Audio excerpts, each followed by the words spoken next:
Well, it's another day, another opportunity for some organ music, and what I thought I would do today is play a couple of pieces of Bach. Bach was born in 1685. He was by profession a church organist, spent his entire career as a church organist, writing music for the liturgy throughout the church year. So there's an enormous amount of organ music written by Bach. And so if you play the organ, you end up playing a lot of Bach, but that's a very good thing to do. It's very fine music, good for the soul, good for the brain. And it's very beautiful music to listen to.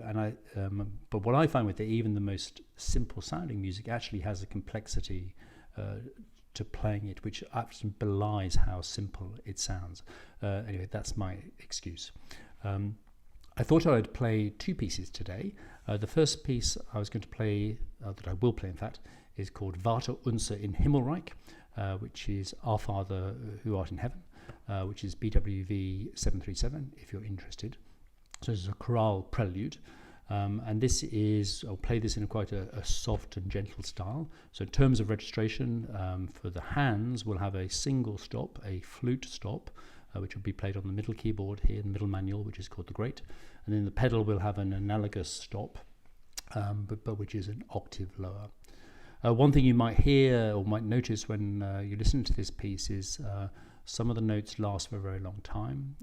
And this is a feature of organs and organ music. And in a pipe organ or an electronic copy like this, as long as that note is held and there is wind going through the pipe, that sound will continue. So that can in theory go on for minutes and hours.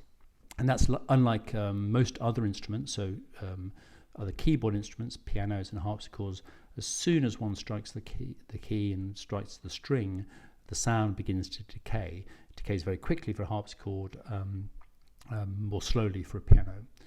Of course, wind instruments, trumpets and oboes and clarinets, again, they will sound as long as you put wind through them. But of course, if people are playing those, they run out of breath, so there has to be a pause in the music. But organs will keep the sound going for as long as the note is depressed.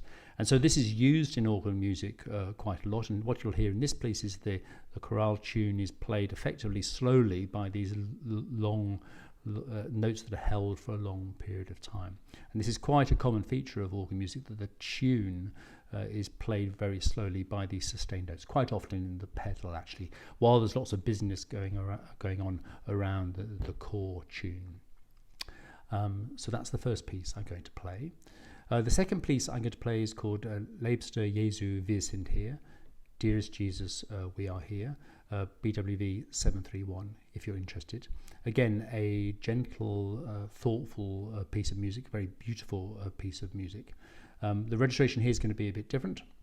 So here we're going to play the right hand, left hand on different keyboards to produce contrasting sounds. So the left hand, which is the accompaniment in this case, I'm going to play again with a flute stop, and in this particular case again it'll be on the middle manual, the great, and then we'll start off the music with the right hand, which contains the tune.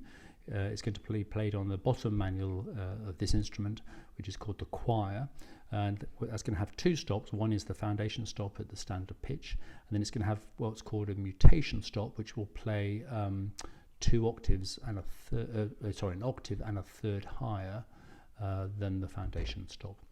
And this emphasizes the harmonics of the foundation stop, so you get this rather lovely sound.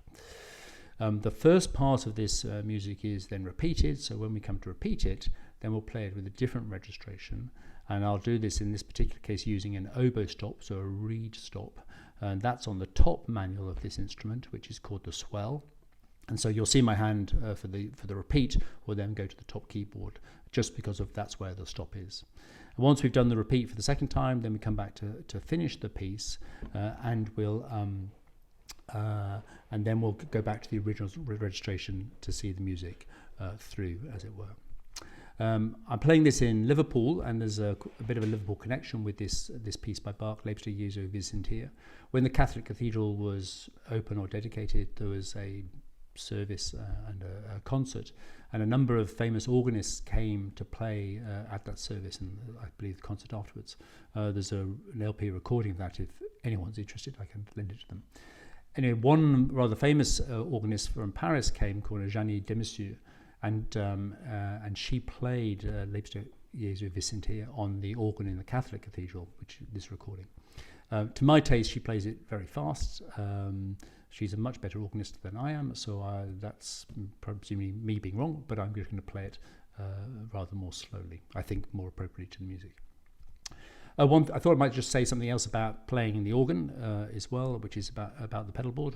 So the pedals effectively play the bass most of the time, and it's just a keyboard, it's just 2 and a bit octaves. How you play them is with your feet, and what I've got on my feet here are some shoes, which are sort of designed for playing pedals on an organ. And all that special design is that they have leather soles so that one can slide up and down the pedals as one wants to get one's feet out of the way without letting go of depressing the pedal. And they also have no welts, so they're very tight to one's feet, so it means one can be accurate at getting one note and not hitting 2 notes at once. They're meant to have a bit of a heel as well, so that one can actually depress a note with a heel and then spin round to get another distant note with one's toes. There's been a change through the history of organ playing about how one plays the pedals. It's pretty good evidence that from in Bach's time, him and his contemporaries would only use the toes of their feet. And if you look at the music of that period, it can be played with toes only. And probably if you're a sufficiently good organist, it might give a slightly different interpretation to the music. So I'm going to give a completely inauthentic performance, because for these 2 pieces of Bach, I'm going to use my heels as well.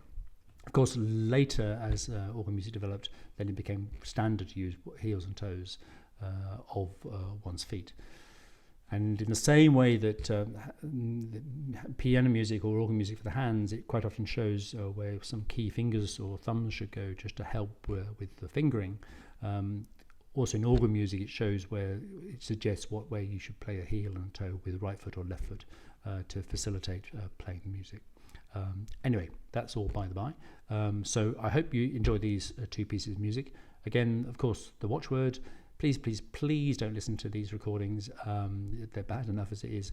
Please don't listen to them on the speakers out of your laptops, because it'll just sound dreadful, because you won't get the dynamic or the pitch range. So please use some decent headphones or some hi-fi.